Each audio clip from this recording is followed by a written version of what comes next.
Movie start होती है तो हम देखते हैं कि एक औरत के घर एक बहुत ही प्यारा बेबी पैदा होता है। वो उसका नाम हरक्यूलिस रखती है। उस वक्त के लोग एक राजा को पूजा करते थे जिसे वो अपना गॉड भी कहते थे और उसका नाम था ज़्यूस। और ये बेबी हमें ज़्यूस का ही दिखाया गया है। दूसरी तरफ हम ये देखते हैं कि ज़्यूस की वाइफ यानी रानी को जब पता चलता है कि ये बच्चा ज़्यूस का है और वो भी किसी इंसान से, अब यहाँ हरक्यूलिस कुछ बड़ा हो चुका था, लेकिन वो उसे मारना चाहती थी और इसीलिए वो 2 सांपों को उसे मारने के लिए भेजती है। लेकिन क्योंकि हरक्यूलिस ज़्यूस का बेटा था तो उसी की तरह पावरफुल था, तो उन दोनों सांपों को अपने पास आने से पहले ही मार गिराता है। अब हम देखते हैं कि हरक्यूलिस काफी बड़ा हो चुका है। वहाँ के राजा उसे कुछ टास्क देती है। हरक्यूलिस इन टास्क से डरने वाला तो ना था, तो वो एक एक करके इनका मुकाबला करने लगता है और टास्क पूरे करने लगता है। सबसे पहले तो एक अजीब सी क्रिएचर से लड़ता है और जीत जाता है। उसके बाद भी कई जानवरों से लड़ता है और उन्हें हरा देता है। लेकिन एक दिन उसके सामने एक बहुत ही स्ट्रॉन्ग शेर आ जाता है। उस पर कोई तीर भी असर नहीं कर रहा था, लेकिन हरक्यूलिस ने अपनी ताकत से उसे भी मार डाला। फिर हमें एक जगह दिखाई जाती है जहाँ पर कुछ लोगों ने एक लड़की को बुरी तरह से बांधा हुआ था। वो इनफैक्ट हरक्यूलिस का भांजा था। कि तभी हरक्यूलिस वहाँ पर आ जाता है और उन सब लोगों को मारकर अपने भांजे को बचा लेता है। फिर हम देखते हैं कि हरक्यूलिस एक जगह पर बैठा होता है तो दूसरे मुल्क के राजा की बेटी आती है और कहती है कि हमें तुम्हारी जरूरत है। वो कहती है कि हमारे खास लोगों ने ही हमारे साथ चीट किया है और हर तरफ लड़ाइयाँ हो रही हैं जिसकी वजह से लोग मारे जा रहे हैं। वहाँ हरक्यूलिस के साथ एक आदमी बैठा होता है तो वो कहता है कि बीवी हमारे पास वक्त नहीं, हाँ अगर तुम ज्यादा पैसे ऑफर करो तो हम जरूर आ सकते हैं। तो वो शहजादी उनसे कहती है कि जंग में लड़ना तो फख्र की बात होती है। तो हरक्यूलिस उसे कहता है कि हमें हथियार बनाने के लिए पैसे भी तो चाहिए।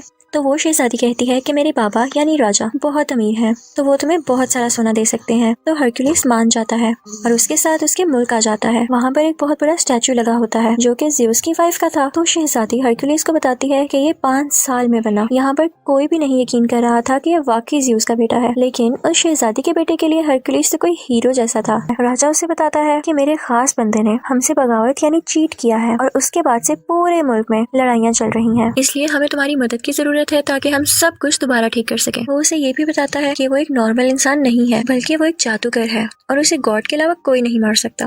वो उसे ये भी बताता है कि उसकी सोल्जर की टीम में एक ऐसी क्रिएचर है जो आधा घोड़ा और आधा इंसान है। अब हरक्यूलिस की टीम में जो लड़की आई थी वो पूछती है कि ये क्रिएचर्स कहाँ पर होते हैं। तो राजा का एक आदमी बताता है कि हमने इन्हें ना तो देखा और ना तो ये जानते हैं कि ये कहाँ रहते हैं, हमने तो बस इनके बारे में सुना है। अब हम देखते हैं कि हरक्यूलिस और उसके कुछ साथी यहाँ के किसानों को फाइट सिखा रहे होते हैं क्योंकि इनके पास कोई भी आर्मी फोर्स नहीं थी। हरक्यूलिस उनसे कहता है कि तुम सब एक दीवार की शक्ल में खड़े हो जाओ और जैसे ही वो इस तरह खड़े होते हैं तो हरक्यूलिस का एक आदमी उनकी तरफ भागता हुआ जाता है और वो उनकी बनाई गई शील्ड यानी दीवार को तोड़ता हुआ अंदर भाग जाता है। हरक्यूलिस उन सबसे कहता है कि इतनी कमजोर दीवार, अगर इसी तरह रहा तो तुम लोग हार जाओगे। अब यहाँ हरक्यूलिस इन सब फार्मर्स को ट्रेन कर रहा होता है कि हमें पता चलता है कि कुछ लोग इनके मुल्क पर अटैक करने आ रहे हैं। जब ये बात हरक्यूलिस को पता चलती है तो वो जंग करने से मना करता है क्योंकि वो कहता है कि जंग के बाद हमारे पास कुछ भी नहीं रहेगा।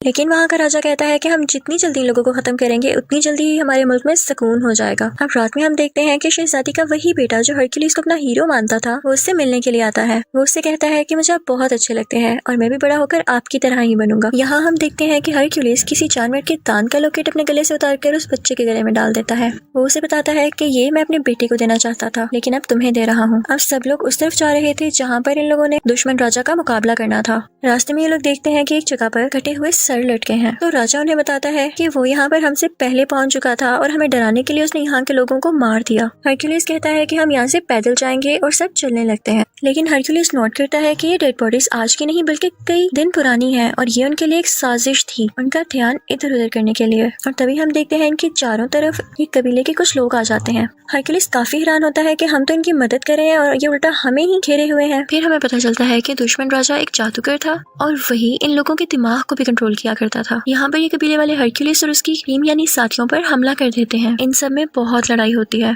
और हरक्यूलिस बहुत अच्छी तरह से इनका मुकाबला करता है और सबको मार गिराता है। अब यहाँ का राजा काफी परेशान हो जाता है क्योंकि उसके सिपाही मारे गए थे। हरक्यूलिस उसे कहता है कि मैंने तो आपसे पहले ही कहा था कि अभी ये सब ठीक नहीं है, मुझे अभी भी उनको कुछ सिखाना था। तो राजा उसकी बात मान लेता है। लेकिन हम देखते हैं कि हरक्यूलिस बहुत परेशान रहने लगा था और रातों को भी जागता था। वो ख्वाब देखता है कि उसकी फैमिली मर चुकी है और उसे अपने ख्वाब में 3 मुंह वाला क्रिएचर भी दिखाया जाता है। हरक्यूलिस के आदमियों में से एक आदमी उससे कहता है कि यहाँ आने से पहले मैंने ऐसी क्रिएचर से बात की जो कि गॉड की बात सुनकर इंसानों तक पहुँचाती हैं और फ्यूचर के बारे में भी बताती हैं, और उन्होंने तुम्हारे बारे में ये कहा कि तुम्हें अपना इनकम्प्लीट काम पूरा करना होगा। लेकिन हरक्यूलिस बहुत परेशान था तो इस बात पर इतना ध्यान नहीं देता। हरक्यूलिस की एक बीवी और 3 बच्चे थे और उसके बच्चों को मार दिया गया था जिसका कसूरवार भी उसे ठहराया लाया गया और इसी वजह से उसे अपने मुल्क से भी निकाल दिया गया था। खैर, ये सब लोग दुश्मन राजा की तरफ पहुंच जाते हैं। देखने से तो ये लग रहा था कि जिन फार्मर्स को हरक्यूलिस ने थोड़ी बहुत लड़ाई सिखाई थी वो ठीक से लड़ नहीं सकेंगे और हार जाएंगे, लेकिन लकीली वो ये जंग जीत जाते हैं। फिर हम देखते हैं कि वो दुश्मन राजा हरक्यूलिस की तरफ बढ़ता है ताकि उसे मार सके, तो हरक्यूलिस फौरन से उसका घोड़ा गिराकर उसे कैद कर लेता है। कैद करने के बाद वो उसे राजा के पास ले जाता है। वो दुश्मन राजा कहता है कि तुमने मुझे बिला वजह कैद किया है, मैंने तुम्हारे मुल्क का कुछ नहीं बिगाड़ा। तो हरक्यूलिस कहता है कि अगर तुमने नहीं किया तो फिर किसने किया है? तो दुश्मन राजा उनसे कहता है कि तुम जरा खुद सोचो, जिस राजा के लिए तुम लड़ रहे हो अगर वो इतना ही अच्छा और ताकतवर है तो उसकी फौज उसके साथ क्यों नहीं है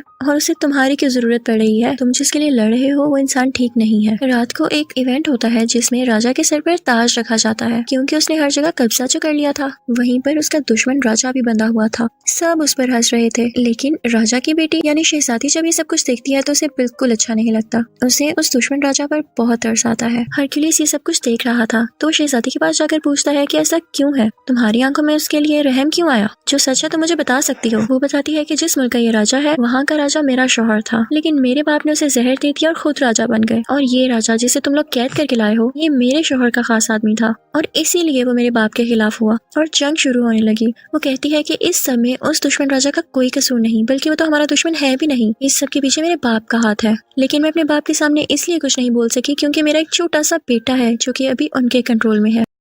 और वो उससे कहती है कि मेरे बेटे को यहाँ से ले जाओ और उसे अपनी तरह की ट्रेनिंग दो। यहाँ राजा का खास आदमी आता है और हरक्यूलिस से कहता है कि आपको राजा ने याद किया है। अब हरक्यूलिस राजा के पास जाता है तो राजा उससे कहता है कि मैं बहुत खुश हूँ कि तुमने आम इंसानों और किसानों को अपनी जंग के तरीके सिखाकर उन्हें जितवा दिया और देखो आज मैं राजा हूँ। अब आगे से वो लोग दूसरे लोगों को लड़ाई के तरीके सिखाएंगे और आहिस्ता आहिस्ता मैं पूरी दुनिया पर कब्जा कर लूंगा और ये सब तुम्हारी वजह से हुआ है, तो क्या तुम मेरे खास आदमी बनोगे? हरक्यूलिस सुनकर मना कर देता है तो राजा कहता है कि ठीक है, जैसे तुम्हारी मर्जी। ठीक है, मैं तुम्हें सोना देता हूँ और उसके बाद तुम यहाँ से चले जाना, और मैं राजा बन चुका हूँ तो मुझे तुम जैसे लोगों की अब क्या जरूरत है। अब हरक्यूलिस और उसके साथी वहाँ से अपना सोना लेकर चल पड़ते हैं कि तभी वो देखता है कि उसके आसपास गाँव के लोग खड़े हैं। वो लोग काफी उदास दिख रहे थे। दरअसल वो नहीं चाहते थे कि हरक्यूलिस जाए क्योंकि हरक्यूलिस ने उन्हें रहने के तरीके जो सिखाए थे। हरक्यूलिस जैसे ये देखता है वो अपने सोने की थैली फेंकता है और कहता है कि मैं यहीं रहूंगा क्योंकि यहाँ के लोगों को मेरी जरूरत है। हरक्यूलिस का एक साथी कहता है कि आप क्या कर रहे हैं, हमें अपना सोना मिल चुका है और हमें यहाँ से निकलना चाहिए। लेकिन हरक्यूलिस के बाकी साथी भी अपना सोना फेंक देते हैं और हरक्यूलिस के साथ ही रुक जाते हैं, सिवाय उसी एक साथी के। वो अपना सोना लेकर वहाँ से चला जाता है। अब हरक्यूलिस के साथी सीधा राजा के कमरे में आते हैं, लेकिन राजा के आदमी इन सबको घेर लेते हैं। यहाँ शहजादी और उसका बेटा भी होते हैं।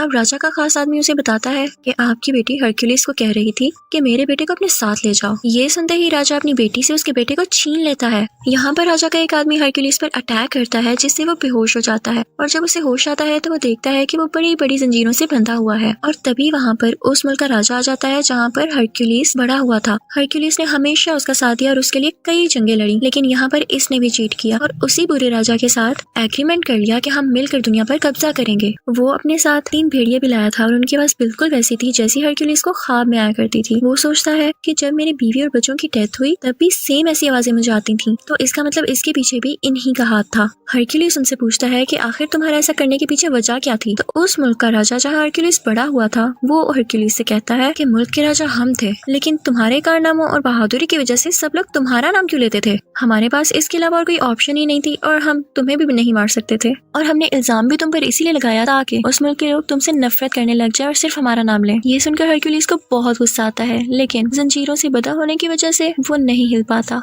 अब यहाँ हम देखते हैं कि वो राजा सबको एक एक करके मारने का प्लान कर रहा था और इसके लिए सबसे पहले वो अपनी ही बेटी को मारने लगता है। ये देखकर हरक्यूलिस घबरा जाता है तो उसका साथी उससे कहता है कि तुम कर सकते हो, अगर तुम हिम्मत हार गए तो हमारा क्या होगा? ये सुनते ही हरक्यूलिस में काफी हिम्मत आती है और वो उन जंजीरों को तोड़ देता है और खुद को आजाद कर लेता है।